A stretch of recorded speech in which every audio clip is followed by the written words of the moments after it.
welcome to this episode of The Meaning Mindset with Rabbi Ron. It's my pleasure to host you. I'm Rabbi Ron Lee Paz, and my guest today, you and I have the privilege of spending an hour with Chad Cromwell. Chad Cromwell, if you are somebody who listens to music, you have certainly been listening to Chad Cromwell on the drums, whether it's rock and roll or blues or probably these days, mainly country music.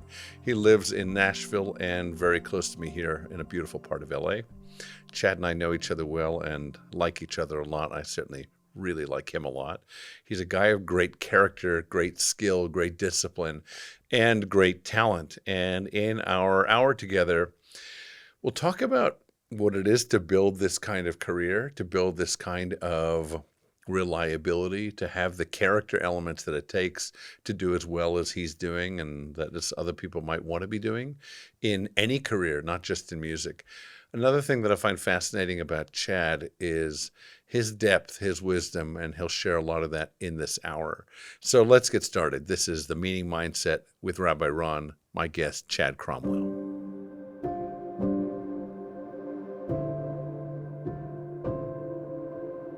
It's a pleasure to be your host, Rabbi Ron Lee Paz, and particularly today to be your host, Chad Cromwell.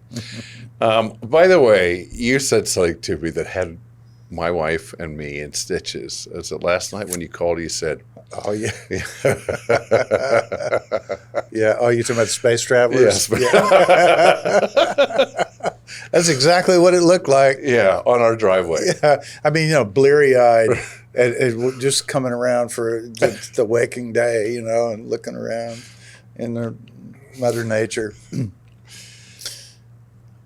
What? So we were inspecting our beehive, and I'm very romantic. So for Mother's Day last year, I think it was Mother's Day, I bought my wife a bee suit that she wore once, and I thought she'll never wear it again because we got surrounded by bees and have a little video of her running away swearing. This time we had to go back because, as I told you, the fear is that pesticide got to the bees right at a point where we've really grown and built a healthy hive. I don't know. It's been amazing for me. It's been really inspiring to see these bees pollinating around the garden and to see how many fruits are in our trees.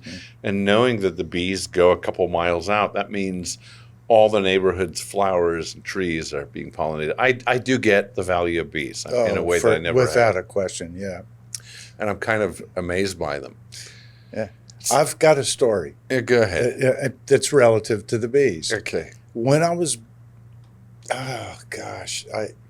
born, which was in Western Kentucky, I was only there for a couple of weeks. My dad got a job in a little town called Clarksdale, Mississippi, which is, in musical terms, an important place because those are where the crossroads that Robert Johnson, mythologically met with the devil and made a deal about music. So anyway, that's where we went when I was an infant, and they had a little house down there, and I'm in the backyard. Now, this is a story that my mom tells because she was there, but I'm in the backyard, maybe a year old, a year and a half old, something like that. And she looks out there and she sees me sitting in clover. The backyard, it was weeds and clover. It wasn't a manicured lawn. And I'm just sitting in the middle of this, and both hands were completely engulfed in honeybees. Well, she just thought I was going to die. She just thought they're going to sting this kid to death. Not one sting. And I've never been stung by a honeybee in my entire life. So you don't fear them? No. I think that's part of it. When Jonah, my son, and I were at the hive a few weeks ago, he was smoking the hive, burnt burlap, which is, I think, a great smell, by the way. Yeah. And it calms the bees. And I was in the hive, and suddenly they came out in full force, and we were running out of smoke. And Jonah said, Dad, I don't know the smoke. He ran down the hill to get more smoke. In the meantime, they were stinging me around my ankles because that was the only place I had exposed between my tennis shoes and my bee suit. And one thing I read the next day is they sense your panic, and what are they going to do? Of course, they're going to attack. Defend, yeah. Because your panic is a threat to their hive, to their queen. So I think part of it, like a lot of things in life, is as a kid, you went into that experience without fear, and therefore it wasn't a fearsome experience. There's a story that I remember my wife told me about a community, and I want to say it's high in the Andes, where the mothers sit on the edge of the cliffs and let their babies play on the edge of the cliff. And the theory is the reason these kids don't fall is because the moms don't fear them falling. Wow. Well, that's faith on another level. Isn't it? Yeah. But part of it is, I think kids sense our panic, right? And you often see that with babies. The babies cry because the parents have a panic response, and the baby thinks it should be crying, and that gives that cry response. Whereas if we're calm, and I don't mean unnaturally calm, right? But that's kind of an interesting thought. I didn't think we'd be talking about bees today, so I want to do this. Yeah, but bees are good. Bees are good for bees. us. I like bees. I want to read something to you that will embarrass you, which is my role in this world. Since you embarrassed me, by the way. At every opportunity. My wife and I look like space travelers running in our driveway in our white suits. Chad Cromwell.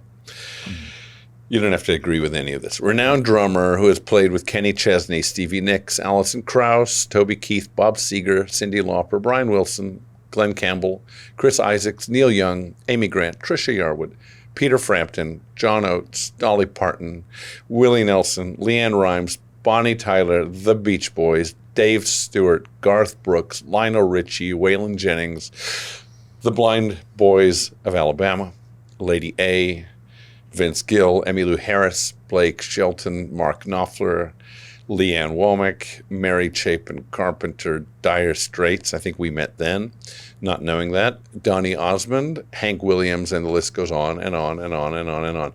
Are there any key names missing from that list because it's not up to date or it wasn't complete? Did you read off Joe Walsh? I can't remember. No, and that's a key figure. Yeah, right. Actually, Joe was kind of essential to the beginning of my career. How so? I met him in Memphis, in like it's 85 or 86, and he was there solely for the purpose of chasing a girlfriend that he was involved with at that time, and kind of became enamored with Memphis, liked it, and then ultimately got the idea, I think I'm going to make a record in Memphis, in Memphis. Solo record? Yeah, solo record. It's a solo record called Got Any Gum, ? And so we went into the studio with a very, very well-known producer called Terry Manning, Terry engineered Led Zeppelin 3, and he was the co-producer of the biggest of the ZZ Top records. Wow. Anyway, great guy, and he also was a native Memphian. So that we met there, and one thing led to the other, to the point that I finally was invited to participate in a live show here for the KLOS radio anniversary summer whatever thing, and that was the beginning of what I guess I would have to call the elevated step on the ladder that's going the right direction. Meaning straight from garage band drummer? Well, no, not that. I was professional at that point, but still relatively local and most definitely unknown. Yeah. And he was kind enough to pull me in to, and he would say total insanity at the time. This is the pre-sobriety era, but bless his heart, now he's just a mighty, mighty, mighty guy. Did you stay with him? We still work together off and on. That's literally how my wife and I met. Yeah, was through Joe. I knew that. Yeah, and so on the wings of eagles, essentially. On the wings of eagles, yeah. And so, so Joe was like my first nod. It was like, hey, come on, let's go do this, Yeah, first of all, I want to go back to something. You said Okay. something in passing on the assumption that I knew it, and I didn't know that name and that myth. What was the invention of music? What was that crossroads story that you talked about? Oh, okay. Well, there's a very famous, probably the most famous blues artist in pop culture. I'll just say it that way, because for people who don't know who Robert Johnson, if you're not a blues fan, there would be no reason for you to know who that is. Yeah. But if you are, he's essential to the story, because there is this infamous story about Robert Johnson going on Highway 61. You've heard Dylan write it. He's got a very famous record called Highway 61. Same place. Yeah. And Highway 61 is that's the crossroad. Clarksdale, Mississippi, and Highway 61 is the place where this mythological event took place for Robert Johnson, who was this amazing blues artist. And what's really remarkable is that there's very little recorded music about him, of his, compared to more contemporary blues artists. Right. You know, there's a very limited amount of music, but it's critical to the beginnings of the genre, you know, the way we all know it. So Robert Johnson. Yeah, Okay, now I know. Yeah. You know, I come from a very different background. I grew up with an opera singer father. Right. So that's what I had playing in the house. On Saturday mornings, we'd be listening to broadcasts from the Metropolitan Opera in New York. I was about 10 years old, and I would be rushing to the radio knowing the names of every singer and the conductor and which production it was. And then I went into that profession myself. And I remember my albums were in high school. I had like a stack of LPs and box sets that were opera after opera after opera and symphonies. That was my bread and butter. Yeah, it was my thing. Well, I hear you sing. I do. But what I didn't have was the ability to get by at school, because I couldn't talk about that. That was actually, I'll tell you something funny. At the time, it was opera, let's say, or classical music, and country would be too embarrassing to reveal in my high school. Yeah, you've heard of country music. I know a little about it. Yeah. So I remember actually somebody saying that in high school. I'll tell you what happened. I came into class, Agora High School, 9th grade, girl that I had a massive crush on. And everybody was talking about music, and it was Police they were talking about. I remember that, and all these different bands at the time. And then she turned on me in a way that was like a spotlight, outing me in class as the kid who clearly didn't know who anybody was that they were talking about. Right. And she said to me, "I bet you listen to country music." That was the worst. And honestly, I went out. There was what was like spend $1 and get 50 albums. There was that club. Oh yeah, Columbia Record Club. Columbia Record Club. So I was no longer buying classical. I was buying the Police and Air Supply and all these bands that were big at the time, Foreigner, Journey, all these. Yeah. And my geekish response was to that insult, to that outing, was I need to learn the names. I need to know who the drummer is. Because they're all talking about these people like they're right. They're liner note freaks. Oh, totally. Yeah. So I was studying those to be able to come in and at least have a part of the social life, which didn't really work out. I've got a question for you. So you're a drummer. It goes without saying. In certain circles, you're thought of as a country music drummer, right? These days, you're in Nashville. I mean, I see when your car's there. When it isn't, you're in Nashville a lot. Yeah. You're here. You're kind of living between the LA world of music and life and love and all those things. Yeah. And at the same time, you've got one foot in Nashville all the time. Yeah.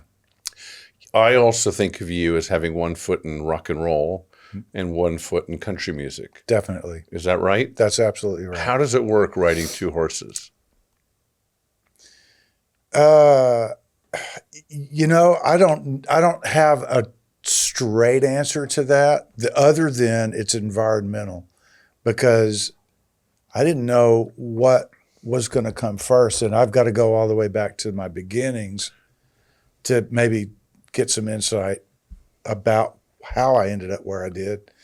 But when I decided to really pursue being a recording musician that worked for whoever, whatever artist it is, I needed to get practical experience in how to do that.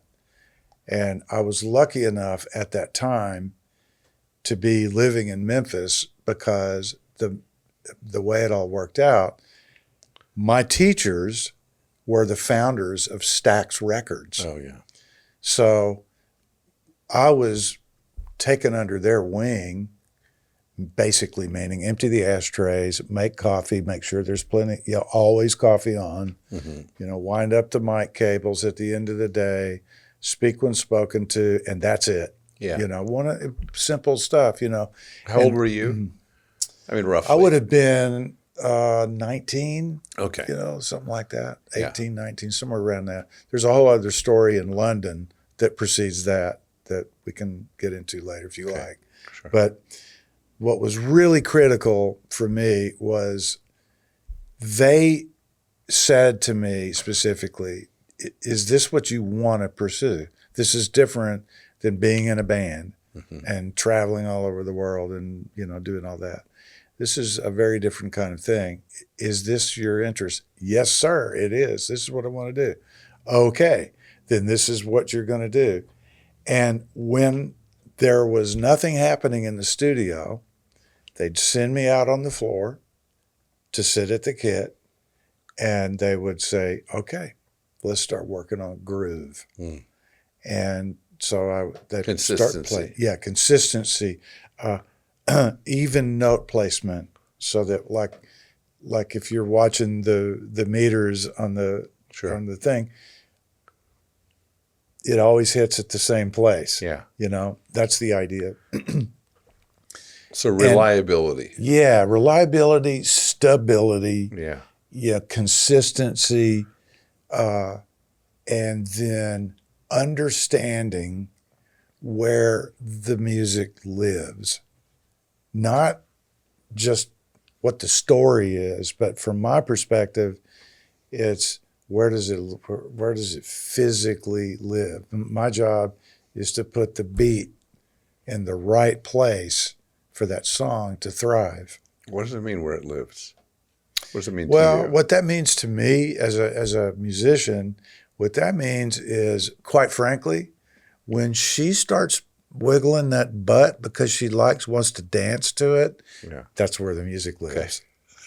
Okay. I mean, visual cue. It's a visual. Yeah, it's a good visual. We feel it. You see in a concert when people start moving. Absolutely. Yeah. It's actually emotional, but it's revealed by the physicality of how people are reacting to it. And so that's why I say that's where I mean, for me, that's where it lives. How do you know it? I mean, look, you can measure it. I didn't know it first. Afterwards, somebody could say, listen to him. He is always right there. But what about within your body, within your soul? How do you know when you're right where you need to be? That's what they taught me. Okay. And you can't get that education at Berkeley. It can't be done. Yeah. What they taught me is this: go out on the floor and play. And you're gonna play to a metronome. Right. And it's not gonna move. It's gonna be whatever that is. Yeah. Now go out there and start playing to that thing. So I go out there and start playing to that thing. And I'm pretty good, at this. I start playing. Stop. Dun, dun, dun, dun, dun, dun. Stop. No. Dun, dun, dun, dun. On and on and on. Over and over and over and over and over, hours upon hours. Stop. Here's what you're doing wrong. You're hitting the bass drum too hard. You're not hitting it hard enough. The hi-hat, you're getting the microphones, all it can hear is hi-hat. It's like, you can't hit that hard. You can't do that. So it's just like this, literally, I'm getting strafed with criticism. Yeah, and it sounds to me like you're being humbled in the process. Oh, big time. Because you're a 19-year-old kid or in your 20s thinking, I've got this. That's right. The world owes me a living drumming. I think it's going to be okay. Yeah, exactly. It wasn't okay. And so what they did is they would do that. And then if I went to go and play, if I'm playing a ba don't taka taka baka taka, if I do that thing, that taka taka taka, stop. Nobody said play a drum fill. Well, yeah. So go home. We're going to send you with cassettes, which is the format back then. We're going to send you cassettes to listen on your headphones, and you're going to play to what Al Jackson did on those Stax records. You're going to play to Howard Grimes. You're going to play to J.R. Robinson. You're going to play to just whoever, Willie Hall, all these guys, all of which, except for J.R., who's from here, everybody else were Memphis guys and recording guys in town there. And those were my teachers under headphones. And then these guys just showed me like what this is and what it's supposed to be about. And I eventually got to the point where I learned, okay, I'm now playing to a click track really comfortably. And now I'm starting to notice in doing that where my soul goes with that. Yeah. I'm starting to feel that part, which is the backbeat and where I put the downbeat, and it just starts to become, it becomes unconscious and just, okay, I'm putting my signature on what I think this is. It's not mechanical. It's not your hands. It's not your feet. No. You mentioned soul. Mm-hmm. Where does that play into all this? My soul? These days. Yeah, I mean, Yeah. I don't mean when you're 19, when you don't know if you have a soul. I think by now you kind of feel, knowing you and the conversations we have, that there's more to life than meets the eye, and there's more to you than meets the eye. Yeah. By the way, maybe that's in all music, but I think in country music, it expresses itself in a different way. What's your thinking about that? Well, country music is white man's blues. I mean, that's what it was when George Jones and the principles of that genre of the 60s, which to me are my favorite. Yeah. Those are where my favorite songs of country kind of came from. Bobby Braddock, that era of writing. I was just with Bobby 4 days ago. I always go do his demo sessions. I will fly from London to make $250 to be in the room with him. What is it about him? He's just, there's the soul thing. It's just, this guy's walking soul. He's like an open receptacle to muse, and he's just got this remarkable, unique ability to capture. Well, I mean, have you ever heard the song "She Stopped Loving Her"? Okay, I mean, arguably the best country song ever written. So I was thinking about that when you said George Jones. I was thinking Bobby Braddock, and that song. Yeah. Yeah. And I was thinking about the concert where it's a farewell to George Jones. Mm-hmm. Who was it that sang that at that concert, at that farewell concert tribute? Do you remember? Well, I want to say it was Vince Gill did it. Oh, it might have been. Okay. Yeah. Don't know. And then, I know that he sang "Go Rest High on the Mountain." I think he did sing that at the funeral. I don't remember all the details about the service. Yeah. In fact, I don't even think I was in the country when that was happening. But I don't know a lot about the South. I don't know a lot about country music. I learned a lot from my daughter. Yeah. She was the one who kind of brought it into our family. Mm-hmm. I was in the car all the time. She knows the words to every country song. Wow. Yeah. I mean, that's just been her. That's her soul's music. Yeah. One of the things that's always struck me is I hardly ever find a lyric as touching and beautiful and perfect as I find in country music. Yeah. Well, I would guesstimate that the greatest songwriters collectively in the world are in Nashville. Yeah.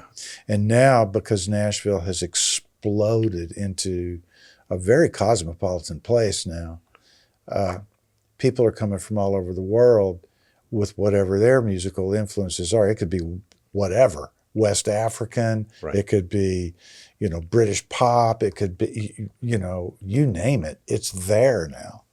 And I think a lot about that when I'm there, because I look around at this city that I have been a part of for so long, and it's unrecognizable to me now. It doesn't even look like the same place.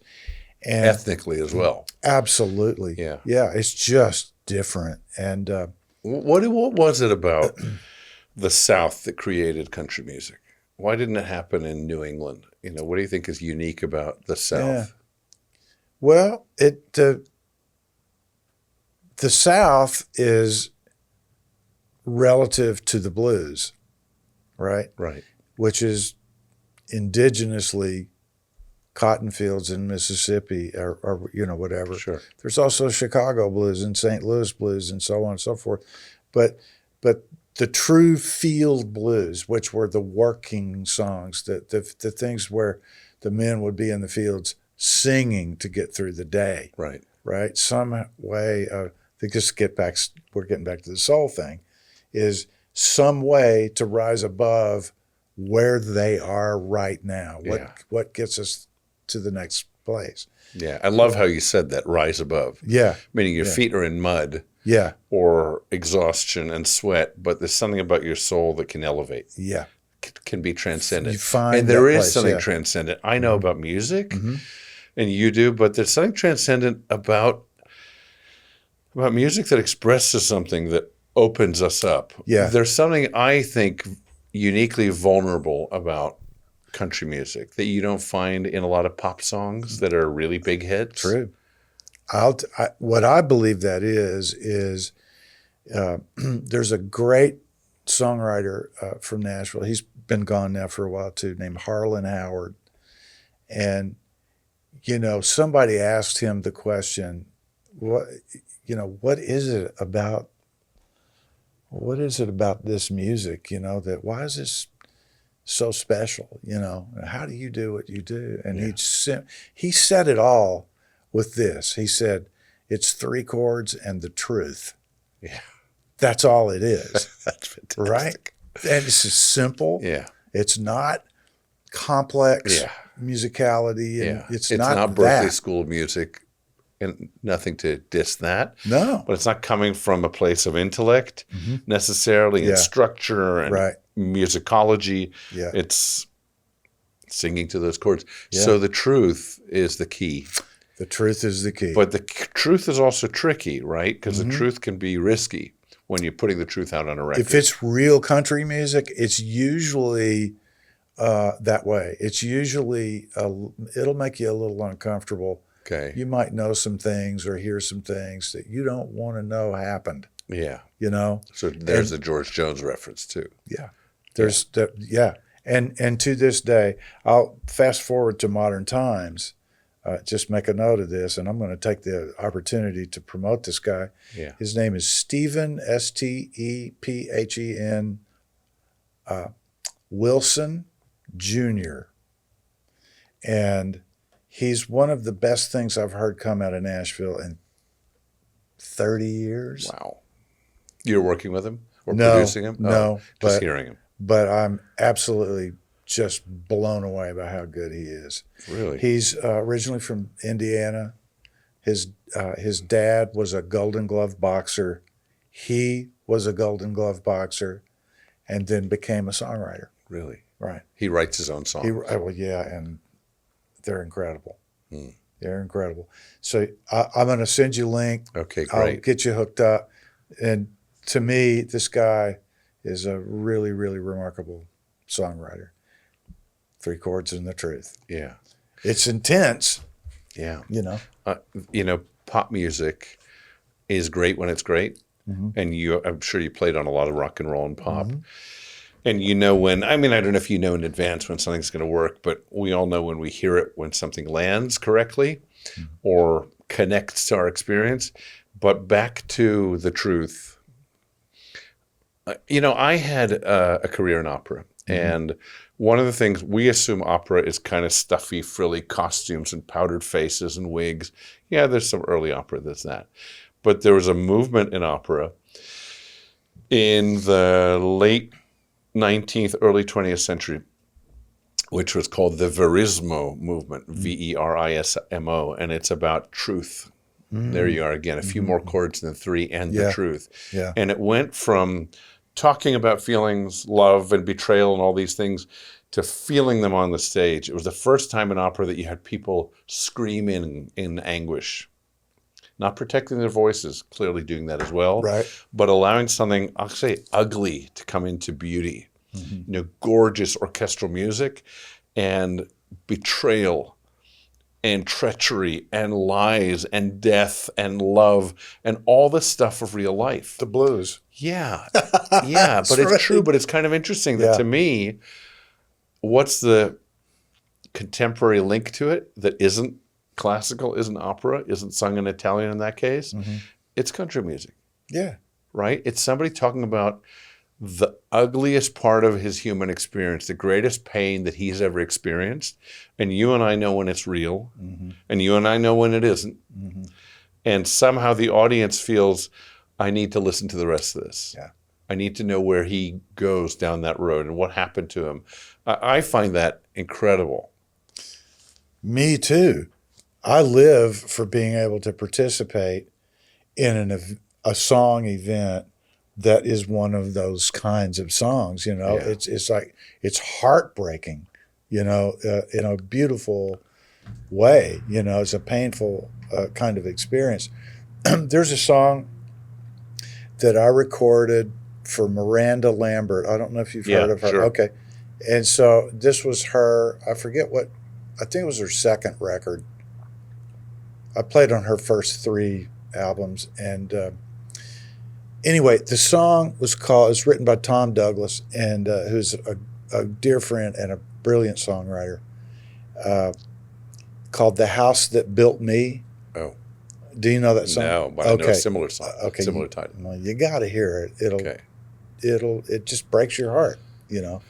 And all the song is about is this guy going back to his childhood to visit his beginnings, because that's what his soul was crying out for. He needed to touch stone. Yeah. And the way that he wrote that song is just a absolutely gorgeous, blessed kind of song, you know.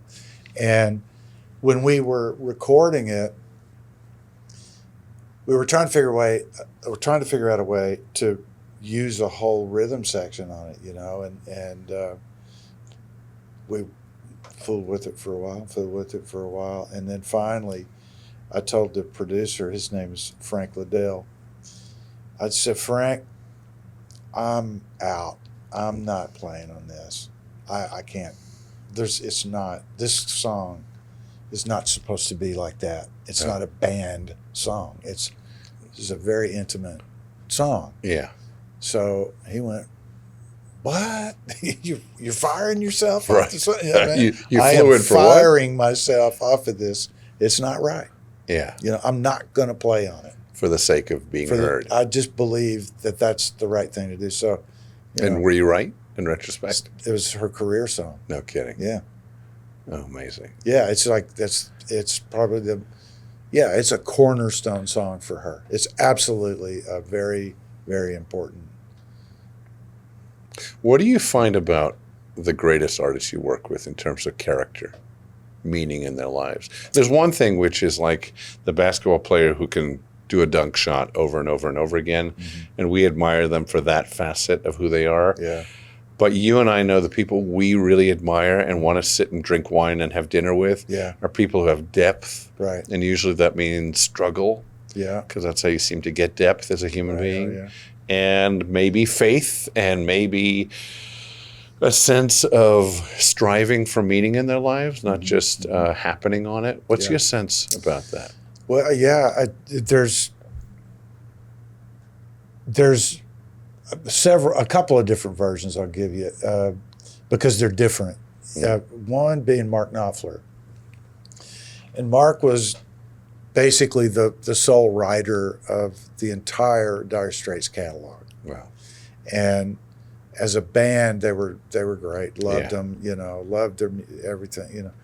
And when I came along, it was the beginning of his solo career. So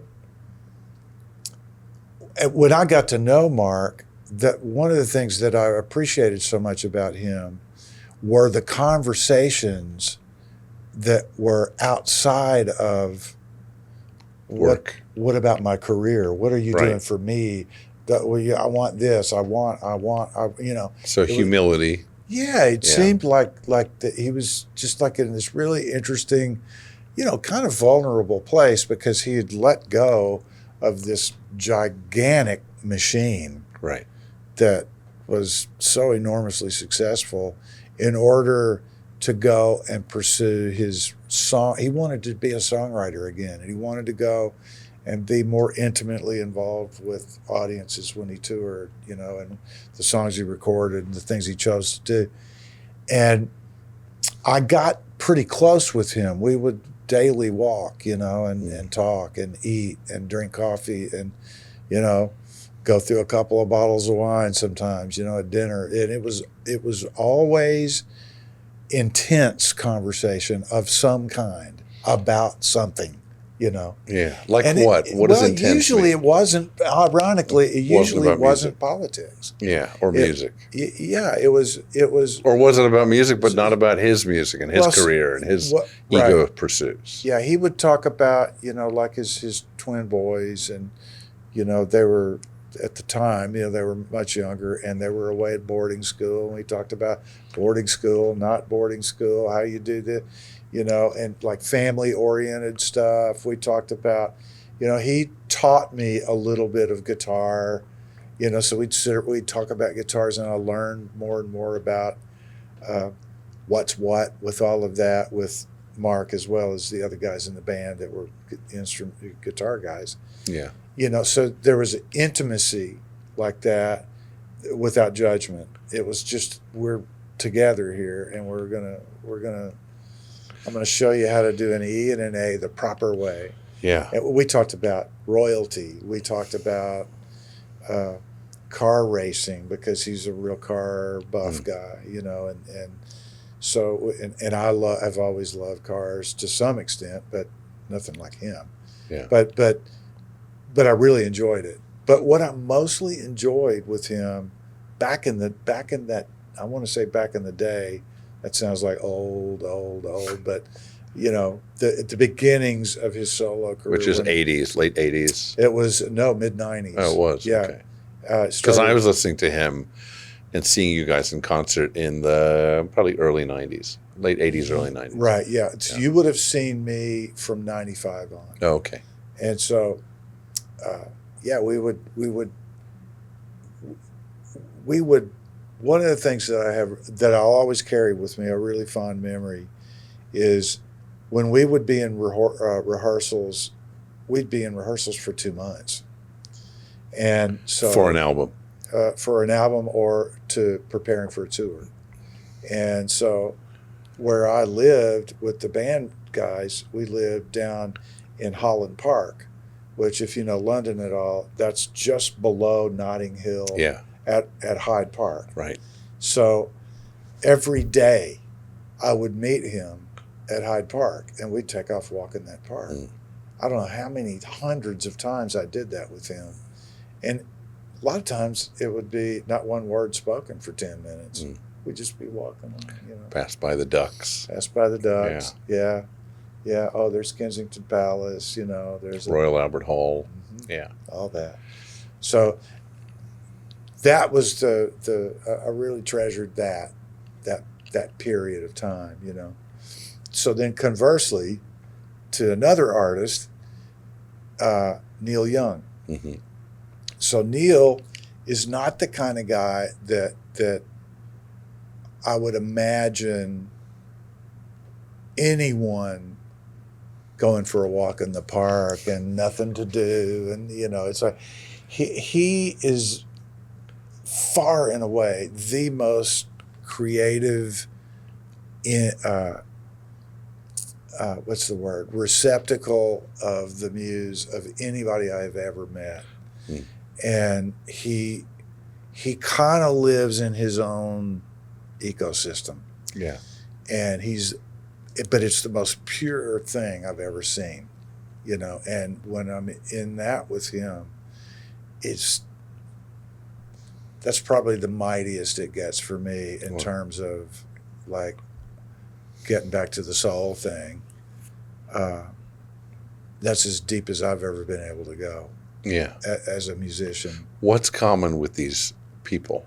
I think what it is. I don't mean talent. That's one thing. No, separate I talent out. I think what it is the reason I called those two examples up. Yeah. Is Neil intellectualizes nothing. Okay.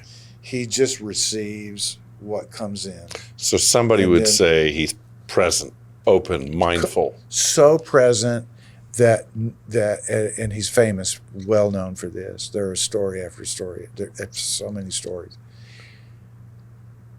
He will leave a tour a third of the way into it because the songs are coming. And when the songs are coming, that means he's got to record soon, which means bye-bye. Means he's pregnant with ideas. They're coming completely out. Like that. And usually when I've gotten those calls from him, that's usually what a couple of 3 times that's what he said. The songs are coming. When can you be here? Yeah. You know? And I said, well, when do you need me? He goes, how about now? Yeah. And I'm all the way across the country or whatever. Yeah. And I said, I'll see you in the morning. Yeah. And so then I have to go bye-bye to whatever I'm doing. Right. Because I've got to go plug into whatever this is going to become. And usually it's just you're flying by the seat of your pants. And so is he. Mm-hmm. You know, I remember when we recorded Rockin' in the Free World, we did that in his barn. And I remember he had this easel set up. And he was like, we'd be playing, we kind of figured out, okay, dun, dun, dun, dun, dun. Okay, I know that. We got that part. So now, hang on a second. And he'd walk over to that easel and he would just start writing, you know. And Words or music? Words. Okay. And he'd go, okay, let's see. He goes, okay, let's try this. So then we would just start playing the song again. And then he would sing the verse to see if it worked, if it made any sense. Because he was just he's not receiving a preparer. Information and putting it on paper, you know. That's how immediate it was for that song. And so we just kept doing that until the song was done. And that's like it's like an 8-minute song. So it's almost jazz. Yeah. Yeah. Because you're not sitting looking at chord charts, you're not sitting looking at classical written out music. You're saying we're going to be in this till we're out of it. Right. And we're going to bring whatever inspires us comes out of it. Yeah. One of the things I see in our conversation is, or a pattern, let's say, categories. There is the stuff you learned, Stax Records. Mm-hmm. This is how to be consistent and reliable. Training. There is talent, which, you know, I don't know that training is enough. You probably know that as well, that a lot of people who work hard won't get there. You and I also know a lot of talented people who won't get there, to that mythic there, because they don't have the discipline. That's right. Right? They've got that amazing sound, confidence, life circumstances. Mm-hmm. I keep thinking that some of the most talented people in the world live 3 doors down from us. I mean, not you and me, because we know who lives 3 doors down, up and down. I mean, we'll never hear about them. Yeah. They sing in the shower like an angel. That's right. Or whatever their skill and talent is, they have it. The world will never see it because they're reliable accountants who are taking care of their wife and kids. Mm-hmm. And this just isn't the lifetime for them to do that. It's not going to happen. Yeah. But one thing is talent. Another is training and effort and discipline, which is, I think the talent isn't the character piece, right? But effort is, and consistency and discipline certainly come down to human character. Mm-hmm. There's another piece, which is humility. So I know you've won a lot of awards in music, and I know your studio, which I love, and you could have filled every wall. like wallpaper with Yeah. accolades for your drumming and producing and all that. And you don't. I go in there, it's just a gorgeous studio. But when I go into a little bathroom, there's wallpaper. Well, the now, wallpaper is that's all a of your conditional awards. thing. That was shuttle diplomacy for Okay. between when we had to work a deal out on all that. Yeah. Because I'm really not comfortable with all that. Yeah. I just never have really been. But she made a legitimate point. It's like, well, there are people that are really going to appreciate having some knowledge of what you've You've achieved, right? And I said, okay, well, so can I do a few things? I said, you mean out in the studio kind of thing? And I went, maybe one or two things in the stairway going up into the control room, but not much. And she said, yeah, but we've got all the Grammy stuff. What about all that? And I said, the bathroom. I said, I would be comfortable. If you want to do that, Yeah. you can do whatever you want to do in the bathroom. That way nobody can see it unless they have to go to the bathroom. It's a perfect place to see all that. Great. So I stayed with a very famous director and artist in Germany, in Berlin, and his bathroom had paintings his paintings all over the walls touching each other. It's like wallpaper, but the ceiling as well. Oh, so that's it's just cool. So you have room. Yeah. You still have room. Ah. Yeah. Don't think you're done when you run out of wall space. Don't tell Wendy. So authenticity, integrity, how do they show up in your work? Well, I mean, to this, because of your calling, what your life is about, integrity is really important.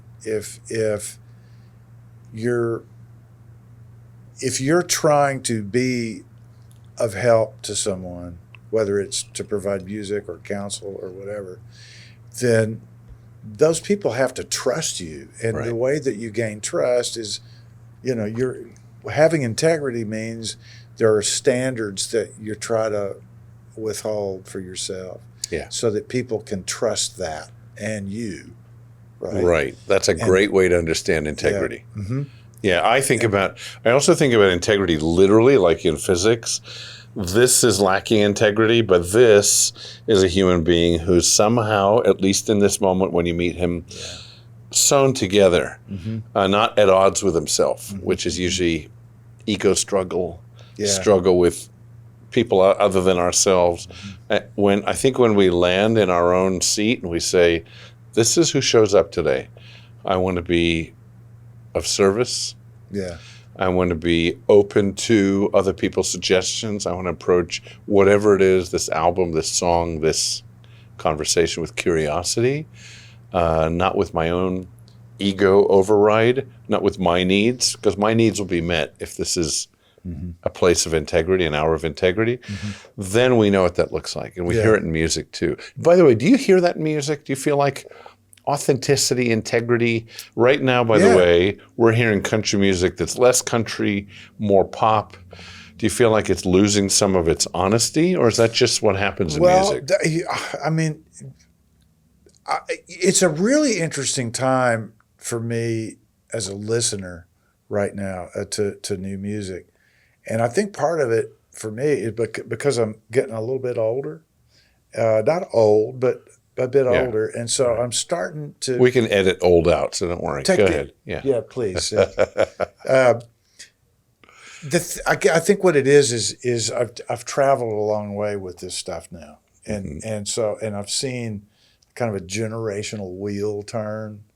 And some of those turns were really creative and good, and some of them were not. And so what I call that is you're either in the music business or you're in business music, and they're two very different things. So what drives you the most? Like, what's your priority? Is it the music first? Does the music provide the commerce that falls behind it, or do you need the business first in order to justify whatever the music's going to be? Yeah. They're just so different, and for me, I'm a music business guy. Music is rules. So what I'm hearing that's why I brought up Stephen Wilson Jr. To you earlier, is to me he represents, there are a handful of guys out there that are really writing powerful, heartfelt, honest music, and they're taking risks with it. And the risk is it may not work. Right. Right? Right. So if a label wants you to do the Dog and Pony show, the way the labels mostly work now is they're not particularly interested in what you are creatively. They're interested in what your socials look like. Yeah. How many followers on? Yeah, Ron, I don't know. Let's see, you've got what? You got 50,000 followers? Well, I'll tell you what, why don't you call me back when you've got 300,000? Then maybe we can talk about, releasing some music, and doing that kind of. And so, what? It's like, so, okay, so what that tells me as a experienced musician in this business, it tells me that they're instructing young artists to go out and build their own reality. Right. You're a marketer. To then come to them and give them 90% of what they've just built. Hang on a minute.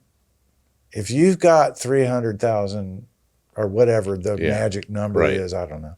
I'm not one of those people. But if you've got the kind of social numbers that are putting butts in the seats everywhere you go to play your music that you own, why would you change that?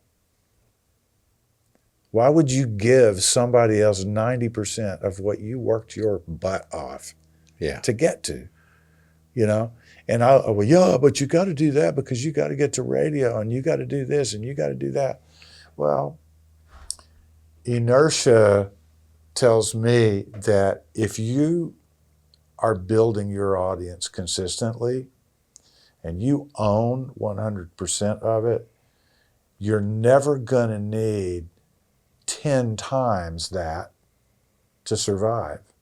You're doing good right now. And you're building it right now. So it's just a question, then it becomes, now we start talking about business music. Right. Okay, if your numbers are huge, then a label is probably going to come to you and offer you a substantial incentive to do it, to do business with them. Well, maybe then if the correct number of zeros are on the check, maybe it's worth it. Yeah. So that's how it is now. It's a strange world that we live in that way musically. And publishing, same thing. Absolutely. Publishers are no longer, from what I understand, unless you're a huge name coming through the door, willing to market for you. They want you to build your audience and then come to them with your book. That's it. Yeah, that's same it. idea. It's the same thing. And I think it's frustrating because what I believe is that I guess in a perfect world in my mind, I think record companies could be a wonderful thing. What I wish record companies would do is get out of the way of the creative process. That's not their job. Their job is to take what you give them, that they gave you a recording contract to go and fulfill. Why would you then get in the middle of their business when you like what they do? Right. And then try to steer them in some other direction because we think that's a hit or whatever. I'm involved with a couple of artists right now that are enormously successful, number ones, and their label are saying, we don't hear a single. You got to go back in the studio. You got to go back. Wait a minute. You don't hear a single, but I've just given you multiple number ones, and you have got the unmitigated gall to come to me and tell me I don't know what I'm doing. Yeah. Do you see my point? Yeah, of course I do. It just to me. I think that's always been the conflict between Absolutely. the business side of the desk and the creator. A&R is sometimes a really good thing, and it's sometimes a career killer. Yeah. You know? Chad, I want to ask you, what's been the most meaningful part of music making for you? We said that would happen. You did say that. I heard it right before the downbeat. The most What's been the most meaningful part of music making for you so far? And in terms of meaning, what do you need to happen in the rest of your career for it still to be fulfilling? Yeah, boy, that was a good. Well, I mean, probably the most meaningful thing was it's bittersweet because my dad passed at the ripe old age of 50. And so he never got to see the fruition of my dream that he did not agree with. What did he want you to do? Anything but this. He wanted me to be a scholarship athlete, baseball player. Get the degrees, get something to fall back on, but go chase scholarship baseball, all that. And I love baseball. I would have liked to have done that, but it didn't go that way. Right. So in terms of what was the most meaningful thing was to finally in my mind get to say to my father, who was no longer here, how you doing? This worked out okay. Yeah. And yeah, sure. So thank you, for giving me the tools, which is integrity, right? Which is hard work, which is all this. Isn't it wild how it all ties together? It does. He gave me all of that, and I insisted on going the exact opposite direction that he wanted to see me go in. So it all happened. Everything he aspired to be able to do as a father, for me and my brother, worked out. He did a great job. Yeah, your brother's doing great things too. Yeah, man. So your parents, I mean, I don't know about your mom. It seems that your dad was a great influencer, a worthy influencer. Influencer means something else right now. That's like a 19-year-old. True, yeah. But your dad particularly, unless you say it's your mom too, was a worthy influencer in terms of not direction. Maybe direction is less important for a parent than values. Set you up with the right values and then say, honestly, I have to put my hands behind my back and let my kid go and pursue their dream because I've done my job. You feel the same way? I do. I'm thinking about my parents this way because they're both gone. And so my mom was a classical pianist and really good. And then ultimately that led to teaching. That's how she monetized what she did. She primarily was a housewife, a homemaker. So the clay came from my mom. Yeah. Right? But my mom was the mom that is like most moms. You can do anything you want to do. Yeah. You just set your dream to it and You are so good. That whole thing. It's just nothing but positive reinforcement. And then, but not particularly emotionally close. We weren't that, but we shared the commonality of music. And she was really encouraging of me pursuing that. On the other hand, my dad was busy doing the business of preparing me to be independent. Yeah. And that was both building different parts of your character. Completely different. Both essential. And positive reinforcement here, unequivocal, maternal, paternal over here, firm,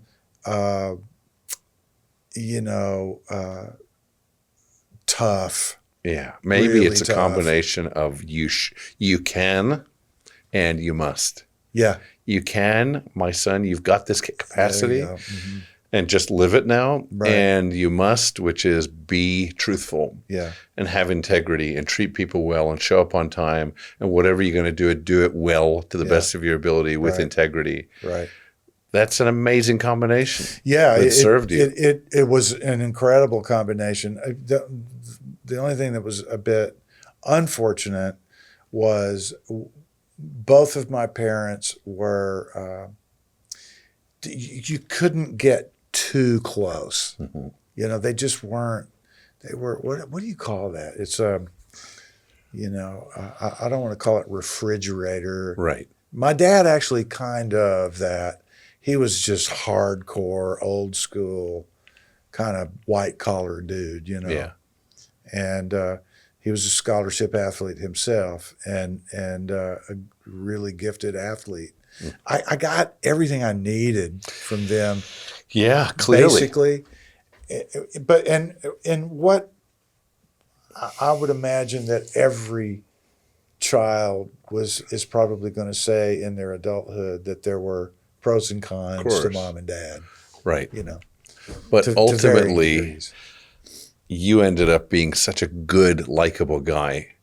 I mean, I didn't come here to talk about which is the best drumstick. Yeah. I don't have that knowledge. That's not our relationship. Right. What I really, really like about you is your integrity and your sweetness and your terrible sense of humor and your compassion. And there's so much to you that's just so warm and likable, and your intelligence, and the fact that you are somebody who's pursuing something that has big meaning and big impact. Yeah. You know, that's fantastic. Yeah, it matters. You're living a life that matters. You're living a life of meaning. Yeah, that's right. And at where I'm at, the stage of life that I'm at, time is becoming really, really valuable. You know, and so how you spend it. Totally. And so this is a conversation that Wendy and I have routinely now is, you know, what are we looking at here? You know, it's like, what? I don't know, hon. What are we looking at here? What do we want to do? It's like we have to think about and prepare for what the sunset season is going to look like. Right. You know, we're there. And make meaning then as well. Absolutely. Even if the format changes. Mm-hmm. Mm-hmm. Chad, we've got to wrap it up. Yeah. Thank you so much. Man, thank you, Ron. It means so much to me. You're really generous. Thank you. That's very kind of Really you. appreciate that you're here. You gave me way too many compliments. Way too many. I can edit that out. Yeah, we're okay. Yeah, probably going to need to. All you. right. All the very best to you, man. Yeah, this is really fun. Our producer and editor is Jonah Lipaz. Our musical theme is composed by Amotz Plessner. And our logo, graphic design by Janice Rudnunski. Find us wherever you find your podcasts.